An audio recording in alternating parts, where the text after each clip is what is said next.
দুর্গাপুরে বেসরকারি হাসপাতালে উত্তেজনা, প্রসূতির মৃত্যু ঘিরে হাসপাতালে উত্তেজনা।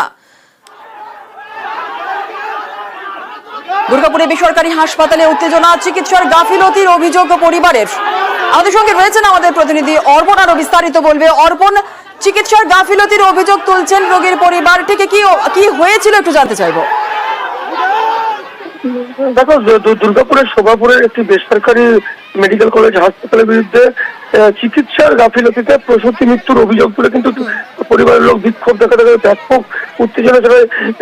যেটা জানা যাচ্ছে, যেটা পরিবার সূত্রে যেটা জানা যাচ্ছে, 20 সেপ্টেম্বর সন্তান প্রসবের জন্য হাসপাতালে ভর্তি হন এবং 21 সেপ্টেম্বর সেখানে সন্তান প্রসব হয়। এবং যেটা দেখা যাচ্ছে যে শনিবার পরিবারের কাছে একটি খবর পৌঁছায় যে তাদের যে প্রসূতির মৃত্যু হয়েছে। এমনই পরিবারের কাছে মৃত্যুর খবর পৌঁছাতেই কিন্তু একেবারে ক্ষোভে ফেটে পড়ে পরিবার।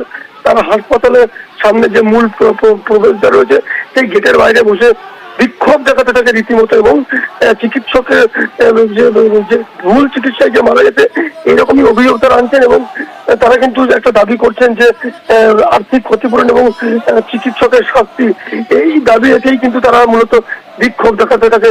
ঘটনাস্থলে আছে দুর্গাপুর থানার বিশাল পুলিশ বাহিনী। পুলিশ আছে পরিস্থিতি স্বাভাবিক করে।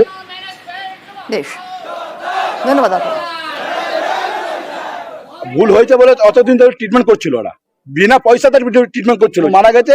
আজকে হঠাৎ করে বলছে কি ডায়ালিসিস দিয়ে যাবো। হ্যাঁ, ভুল শিখেছে, এটা মারা গেছে। আমরা চাইছি এখন, আমরা দুটো, একটা ভাগ্নি আছে, একটা 8 দিনের বাচ্চা আছে, ওর যেমন ভবিষ্যৎ হয়। আর ডাক্তারের শাস্তি চাই, ডাক্তার করে ওকে সাসপেন্ড চাই।